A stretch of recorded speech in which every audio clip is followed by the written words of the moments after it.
नमस्कार, राधे राधे, जय श्री कृष्णा मेरे प्यारे साथियों। मैं हुसैन फौजदार आप सभी का आपके अपने यूट्यूब चैनल BS पॉलिटी जी के ट्रिक में हार्दिक स्वागत करता हूँ। मेरे प्यारे साथियों, हमारी जो मिशन सरकारी नौकरी के तहत इंडियन हिस्ट्री की क्लासेस चल रही हैं, उन जो दिल्ली सल्तनत काल चल रहा था, तो हमने सल्तनत काल को पढ़ा। इसके अंदर 1206 से 1526 तक का इतिहास पढ़ा जाता है। 320 वर्षों के इतिहास में 5 वंशों ने शासन किया था। इसको हम पढ़ रहे हैं सल्तनत काल को। हमने गुलाम वंश पढ़ ही लिया, खिलजी वंश पढ़ लिया। आज पढ़ने वाले हम तुगलक वंश को। किस वंश को पढ़ेंगे? तुगलक वंश को पढ़ेंगे, जिसका जो शासनकाल है पाँचों शासनकाल में सबसे लंबा शासनकाल,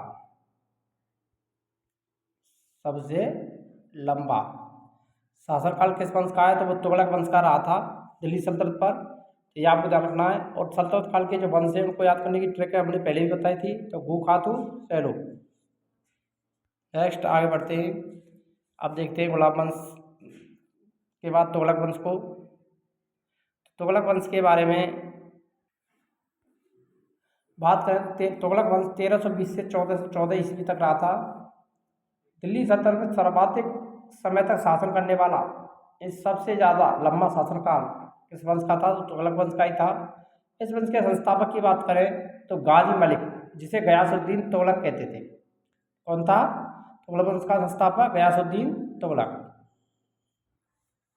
तो गयासुद्दीन तुगलक का जो शासनकाल है वो 1320 से 1325 ईस्वी के मध्य रहा था। गाजी मलिक ने तुगलक वंश की स्थापना की और गयासुद्दीन तुगलक के नाम से अपना राज्याभिषेक करवाया था। यह गाजी मलिक ने तुगलक वंश की स्थापना की और राज्याभिषेक किस नाम से करवाया था? उसने गयासुद्दीन तुगलक के नाम से। किसी विकास के लिए इसने नहरों का निर्माण करवाया। संभवतः यह दिल्ली का पहला सुल्तान था जिसने नहरों का निर्माण करवाया। मोस्ट इंपोर्टेंट है, ध्यान रखना।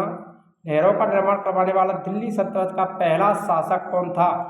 तो कौन सा सुल्तान था? गयासुद्दीन तुगलक था, जिसने नहरों का निर्माण करवाया था। किसके लिए? सिंचाई के लिए। इसने डाक व्यवस्था को श्रेष्ठ और तीव्रगामी बनाया। गयासुद्दीन तुगलक के द्वारा किए गए जो कार्य हैं उनको देख लेते हैं। इसके द्वारा लगान के रूप में उपज का 1/10 या 1/12 भाग लिया जाता था। यानी कुल उपज का 1/10 या 1/12 हिस्सा लगान के रूप में लिया जाता था। देने का आदेश भी इसने जारी किया। गयासुद्दीन ने अमीरों की भूमि को पुनः लौटा दिया। यह जो अमीर थे उनकी भूमि को इसने वापस लौटा दिया था। इसने सिंचाई के लिए कुएं और नहरों का निर्माण करवाया। अलाउद्दीन खिलजी द्वारा चलाई गई घोड़े को दागने और चेहरा प्रथा को प्रभावी तरीके से लागू किया। यानी चेहरा लिखने और घोड़ा दागने की जो प्रथा है, हुलिया रखने और घोड़ा दागने की जो प्रथा अलाउद्दीन खिलजी ने चलाई थी, उसको इसने प्रभावी रूप से लागू किया था। तो उस परंपरा थी, उसको इसने चलाया, आगे भी बढ़ाया था। सैन्य अभियान इसके द्वारा किए गए सैन्य अभियान, तेलंगाना का विजय अभियान, जूना खां के नेतृत्व में इसकी सेना ने तेलंगाना पर विजय प्राप्त की थी। किसके नेतृत्व में? जूना खां के नेतृत्व में। और इसके बाद जूना खां का जो नाम है वो मोहम्मद बिन तुगलक पड़ गया। यानी जूना खां किस नाम से प्रसिद्ध हुआ? मोहम्मद बिन तुगलक के नाम से प्रसिद्ध हो गया। त्रुहती विजय, मंगोलों पर विजय। उसके बाद जूना खां के नेतृत्व में इसने मंगोलों पर भी विजय प्राप्त की। उसके बाद में गयासुद्दीन तुगलक ने खुद के नेतृत्व में बंगाल अभियान किया और बंगाल से वापस आते समय इसने सूफी संत निजामुद्दीन औलिया, कौन से? निजामुद्दीन औलिया के पास संदेश भेजा कि वह दिल्ली छोड़ दे। जवाब में निजामुद्दीन औलिया ने कहा, हुनूज दिल्ली दूर अस्त, हजूर दिल्ली अभी दूर है। मोस्ट इंपोर्टेंट ये टॉपिक क्वेश्चन कई बार यहाँ से बनता ही रहता है कि हुनूज दिल्ली अभी दूर है, दिल्ली दूरस्थ, ये किसने कहा था? तो निजामुद्दीन औलिया ने कहा था। और किस शासक से कहा था?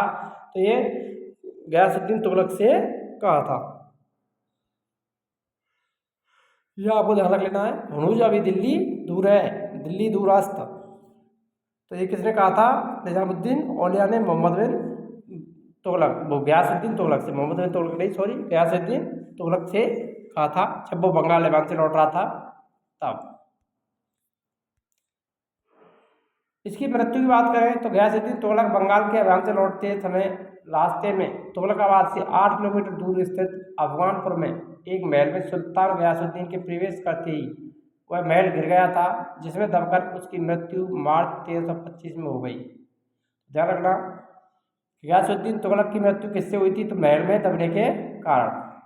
किसके कारण हुई थी? महल में दबने के कारण। वह कौन सा शासक था दिल्ली सल्तनत का जिसकी मृत्यु महल के प्रवेश करते समय महल के गिर जाने से हुई थी? तो गयासुद्दीन तुगलक की हुई थी। गयासुद्दीन तुगलक का मकबरा तुगलकाबाद में स्थित है। तो ध्यान रखना, ये भी क्वेश्चन पूछा जाता है कि तुगलकाबाद में किसका मकबरा स्थित है? गयासुद्दीन तुगलक का। अब पढ़ते हैं मोहम्मद बिन तुगलक, जिसे हम जूना खां के नाम से जानते हैं। 1325 से 1351 तक इसने शासन किया। गयासुद्दीन की मृत्यु के बाद में उसका पुत्र जूना खां, तो गयासुद्दीन तुगलक का पुत्र कौन था? जूना खां था, जो इतिहास में मोहम्मद बिन तुगलक के नाम से प्रसिद्ध हुआ, जिसने 1325 से 1351 के नाम से दिल्ली की गद्दी पर बैठा था। मोहम्मद बिन तुगलक के दिल्ली के सुल्तानों में सर्वाधिक विद्वान था। दिल्ली के जितने भी सुल्तान थे उनमें मोहम्मद बिन तुगलक सबसे विद्वान था। इसके अपनी सनक भरी योजनाओं के कारण इसे स्वप्नशील, पागल एवं रक्त पिपासु, मोस्ट इम्पोर्टेंट, स्वप्नशील, पागल और रक्त पिपासु की उपाधियां दी जाती हैं। तो किसे कहा जाता है? स्वप्नशील, पागल और रक्त पिपासु मोहम्मद बिन तुगलक को कहा जाता है। तुगलक वंश 1320 से 1414। मोहम्मद बिन तुगलक के द्वारा प्रशासनिक योजनाओं का क्रम, यानी उसके द्वारा जो योजना चलाई गई वो क्रम है। दोआब में क्रमबद्धी, दोआब का अर्थ होता है दो नदियों के बीच का क्षेत्र। तो इसने दो नदियों के बीच वाले जो क्षेत्र थे, भूभाग थे, वहां पर क्रमबद्धी कर दी।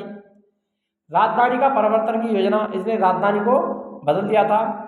प्रतीक मुद्रा की योजना चलाई गई। खुरासान अभियान की योजना, कराचल अभियान की योजना और कृषि उत्पादन वृद्धि की योजना। तो ये 6 योजना इसके द्वारा चलाई गई थी क्रम से। दोआब में क्रमबद्धी की गई सबसे पहले, फिर राजधानी को इसने बदल दिया, अपनी राजधानी को उत्तर भारत से दक्षिण भारत की तरफ ले गया। प्रतीक मुद्रा है, सांकेतिक मुद्रा का इसने प्रचलन किया था। खुरासान अभियान की योजना बनाई थी, लेकिन वहाँ पर आक्रमण नहीं किया। कराचल अभियान, जो कि एक कठिन अभियान था, वहाँ पर इसने अभियान की योजना बनाई। और कृषि उत्पादन में वृद्धि की योजना भी इसके द्वारा बनाई गई थी। आइए अब इनको विस्तृत रूप से पढ़ते हैं। तो दोआब में कर वृद्धि की बात करें तो मोहम्मद बिन तुगलक ने राजकीय आय को बढ़ाने के लिए करों में वृद्धि की योजना बनाई।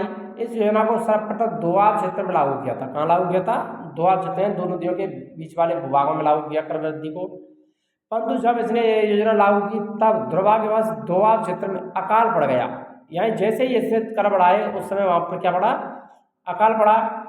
और किसान राहत की अपेक्षा कर रहे थे, इसी समय यह योजना लागू की गई। इसके परिणाम स्वरूप किसानों ने क्या है, वहाँ पर विद्रोह कर दिया। यह किसानों का पहला विद्रोह था।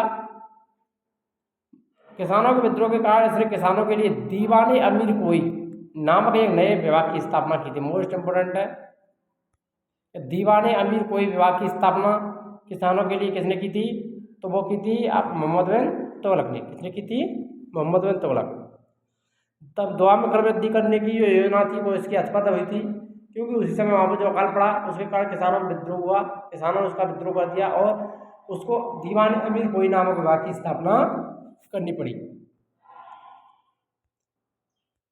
राजधानी परिवर्तन की योजना, दिल्ली से यह अपनी राजधानी को देवगढ़ी, जिसे दौलताबाद कहते हैं, दौलताबाद ले गया, यानी दक्षिण भारत की तरफ ले गया था। इसका जो मुख्य उद्देश्य था मंगोल आक्रमण से बचना और दक्षिण में इस्लाम धर्म का प्रचार प्रसार करना, वहाँ राजनीतिक प्रभुत्व स्थापित करना था।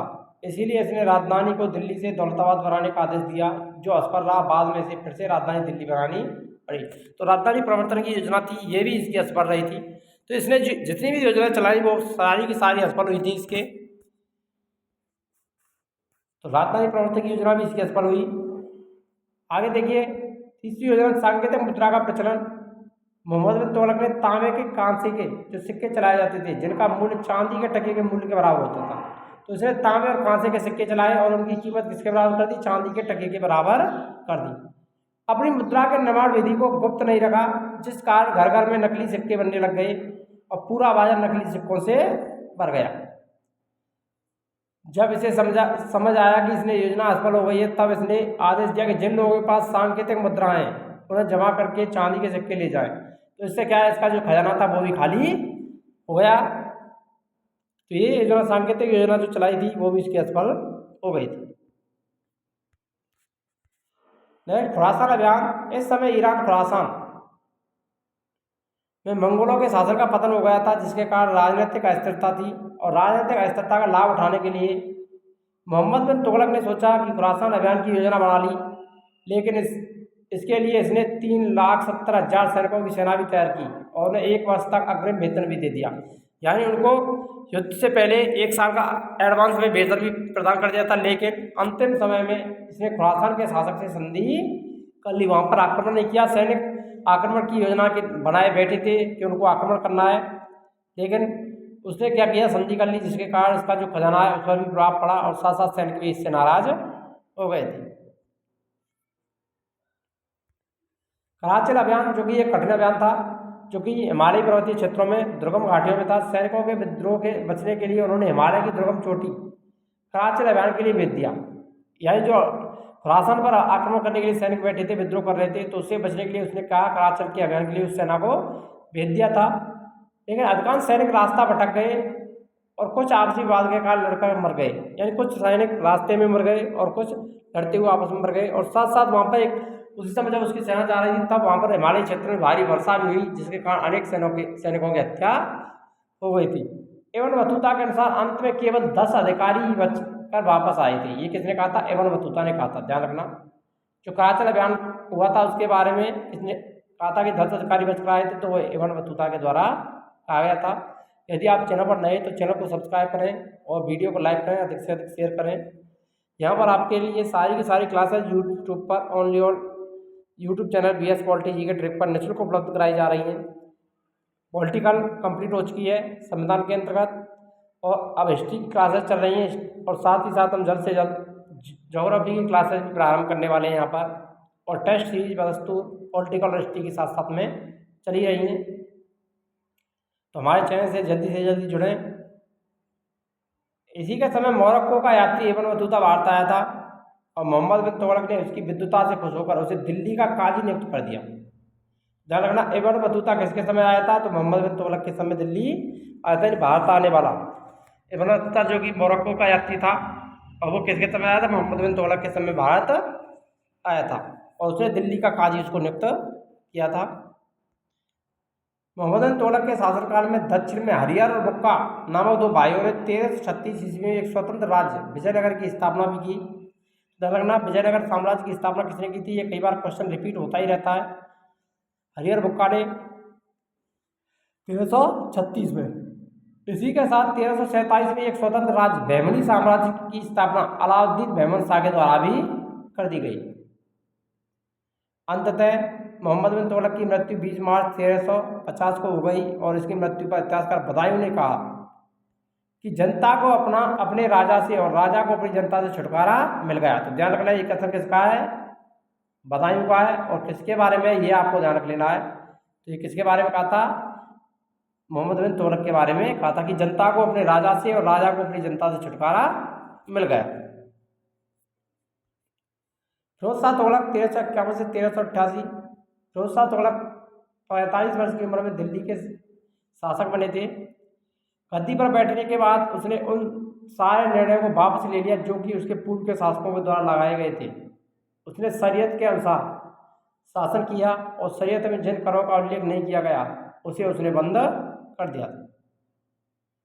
फिरोज शाह तुगलक अपने प्रशासनिक और लोक कल्याणकारी कार्यों के लिए प्रसिद्ध हुआ। कुछ इतिहासकारों ने सल्तनत काल का ऐसे अकबर भी कहा है। कुछ इतिहासकार सल्तनत काल का अकबर किसे कहते हैं? तो फिरोज शाह तुगलक को कहते हैं।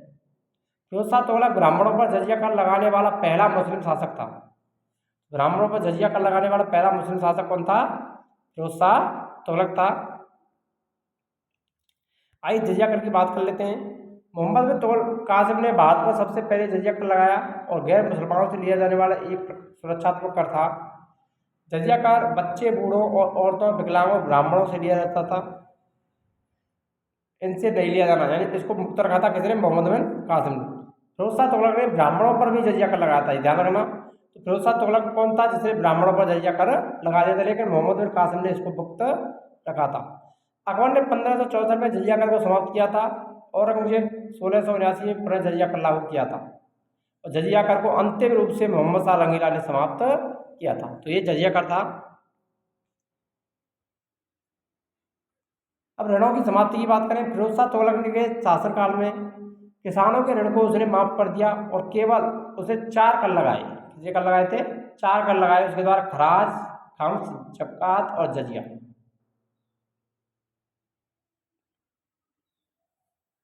तो ये 4 कर थे, खराज, खम्स, जकात, जजिया। तो इसमें 4 कर रखे थे मात्र, और जो अन्य कर लगे हुए थे वो सभी उसने माफ कर दिए थे। तो खराज की बात करें तो खराज एक प्रकार का लगान था। खम्स युद्ध में लूटे गए माल पर कर। जजिया गैर मुसलमानों पर लगने वाला कर। और जकात इस्लाम धर्म के अनुसार 2.5% दान जो उन लोगों को देना पड़ता जो जमोलदार हों, और उन लोगों को दिया जाता जो अपाहिज और असहाय और साधनहीन होते थे, यानी उनसे लिया जाता और अपाहिज और साधनहीन लोगों को दिया जाता था। तो इसने 4 कर रखे, खरात, खम्स, जकात और जजिया। राजनीतिक अपराधों के दंड के विधान में परिवर्तन। इसने राजनीतिक अपराध जैसे राजद्रोह के गबन के दंड विधान में परिवर्तन करके कठोर दंड की जगह सामान्य दंड की व्यवस्था की थी। सरकारी सेवाओं को वंशानुगत बनाया। फिरोज शाह तुगलक के आदेश दिया कि सरकारी सेवा जो वृद्ध होने या मृत्यु पर उसके पुत्र या दामाद और दास सरकारी सेवा में नियुक्त किया जाएगा। नगद वेतन की जगह जागीर देने की इसने प्रथा प्रदान कर दी। इसने उच्च सैनिकों को नगद वेतन की जगह जागीर देने की व्यवस्था को पुनः से शुरू कर दिया था।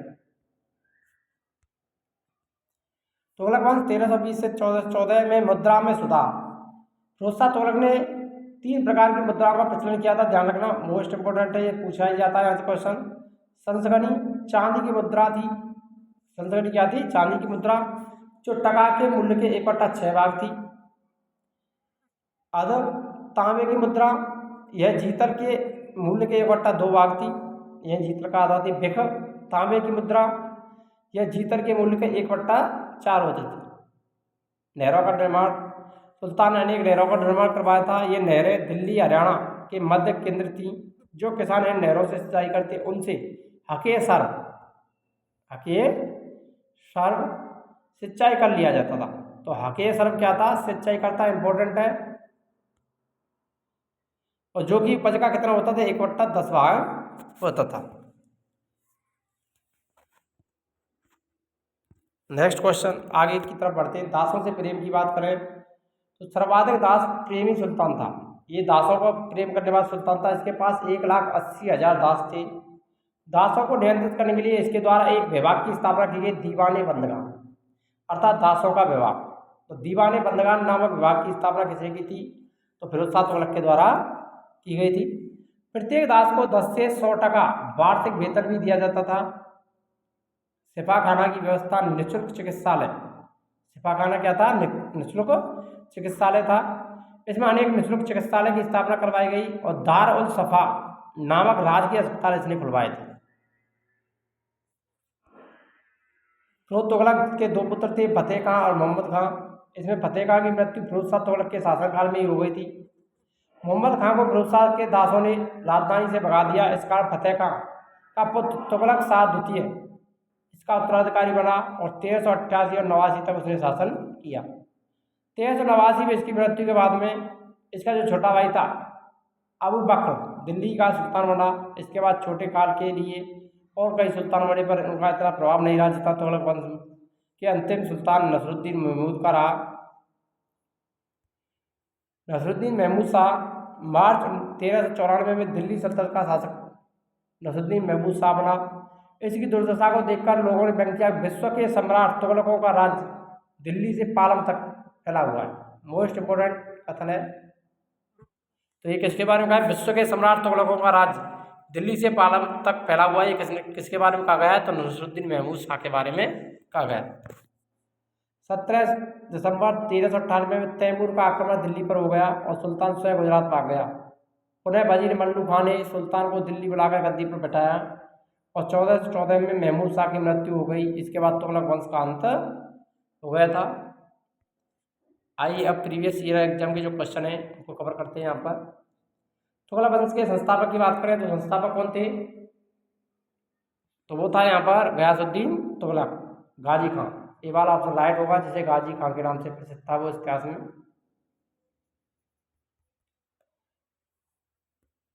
अमीर कोई केसी विभाग नामक एक नया विभाग के सुल्तान के द्वारा शुरू किया गया। तो दीवान अमीर कोई की स्थापना किसने की थी?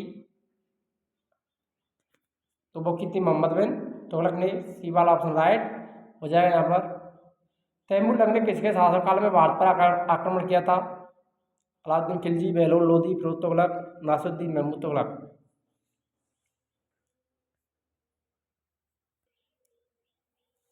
तो अभी अभी पढ़ा था नासिरुद्दीन महमूद तुगलक के समय। डी वाला ऑप्शन यहाँ पर राइट हो जाएगा।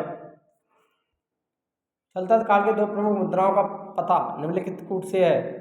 दाम, जीतल, रुपया, टका। तो यहाँ पर क्या हो जाएगा? जीतल और टका। दूसरा और चौथा डी वाला ऑप्शन यहाँ पर राइट हो जाएगा।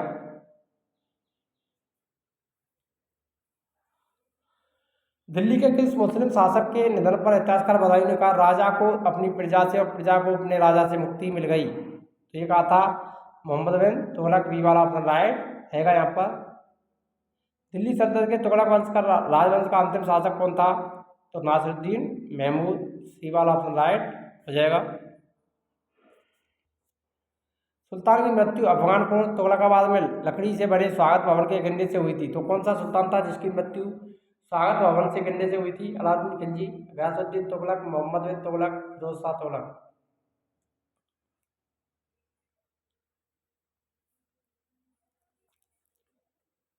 तो जल्दी से जल्दी कमेंट कीजिए मेरे प्यारे साथियों राइट आंसर।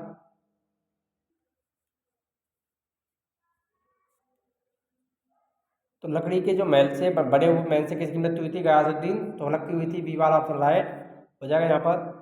नहर निर्माण कराने वाला दिल्ली का प्रथम सुल्तान कौन था जिसने नहरों का निर्माण करवाया? गयासुद्दीन तुगलक, फिरोज तुगलक, मोहम्मद बिन तुगलक, बलबन। तो नहर निर्माण कराने वाला दिल्ली का प्रथम सुल्तान कौन था? फिरोज शाह तुगलक। बी वाला ऑप्शन राइट रहेगा। इतिहासकारों ने किस शासक को दिल्ली सल्तनत का अकबर की संज्ञा दी थी? तो वो फिरोज शाह तुगलक को दी थी।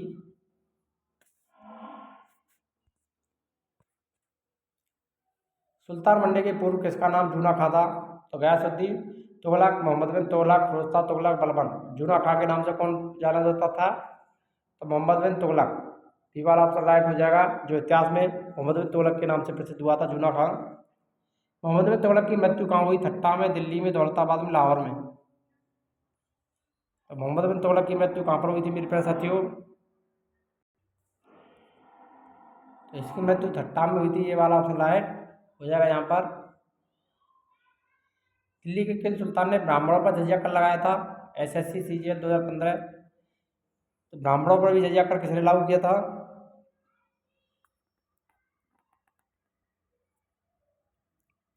तो वो कर दिया था फिरोज शाह तुगलक के द्वारा। बी वाला ऑप्शन राइट हो जाएगा। मिलते हैं नेक्स्ट वीडियो में, तब तक के लिए जय हिंद, राधे राधे, जय श्री कृष्णा।